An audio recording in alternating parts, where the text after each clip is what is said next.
So this is the project that got me into sewing. I had sewn before out of necessity. If there was something I really wanted and could not find at a price point I was willing to pay, patterns, fabric, I could do that. This is for a character I'm playing in Heroes of Rokugan. I think it's 4 at this point, Champions of the Ivory Throne. If you want to look it up, it's an interesting game. But you're here for the crafting. So this is a very simple project that I made very complicated. It was sort of a way of wearing the character on my sleeve without having to explain their backstory and where they came from and who they were. So the things I incorporated into this are some lovely quilt fabric that already had color changes because I wanted to cheat and not have to do as much patchwork as piecework. Yeah, as much piecework as otherwise. Gray fabric from an old shirt of my husband's that ripped badly. More quilting fabric. And then all the other stuff is a white muslin that I dyed with an indigo dye kit. It was a lot of fun. I went to visit a friend. We spent 4 to 8 hours. It was a lot of fun. If you two tips. If you do indigo dyeing, do it with a friend and wear dust protection when mixing up the initial vat. Once the vat's set up, there's fewer really terrible powders that you don't want to breathe in. But the initial setup is a bit hazardous without breathing protection. So, used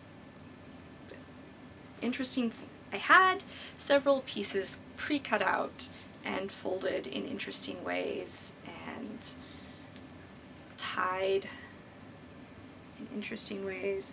And if you've ever looked up indigo dyeing, it really is a magical feeling process. You put the fabric in, you work the dye bath through it, you pull it out, and it's this chartreuse color, and then it's turning deep blue from the oxygen. It's just, it feels like magic.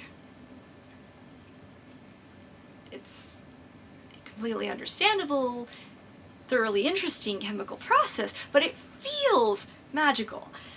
And also a bit frustrating, because if you've got something folded accordion style for any length and you're trying to let the oxygen get to all the deep layers so it will oxidize evenly. But it was fun. This is why I recommend clamping or tying only one corner and folding it more rather than trying to tie 4 corners. I think there's an example on here of, yeah, this spot. I don't know if you can see this, but yeah, this is the one that had to be opened and finagled with, and eventually it worked out, but it's not really even. But it doesn't really matter in this. The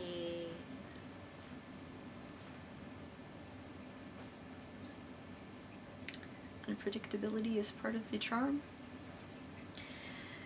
The other thing I did was prepare a glue resist, just a doodle of, there's this particular set of peaks in the Himalayas called Jade Snow Mountain. And for anyone familiar with L5R's Rokugan Crab Clan, they would have Jade Snow Mountains. And so that ended up one part in the back, one part here, and one part over here. And I realized too late into the process that if you want these things to really show when you're wearing the coat, you really want to target the panel closest to the collar. But it is still lovely, and it fits the character and the hopefulness in the face of doom I wanted to get across with her. So,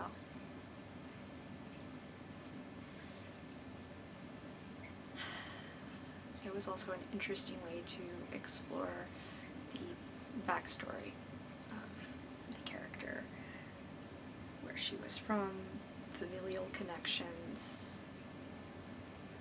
In my mind, most of the fabric is connected to one family member or another.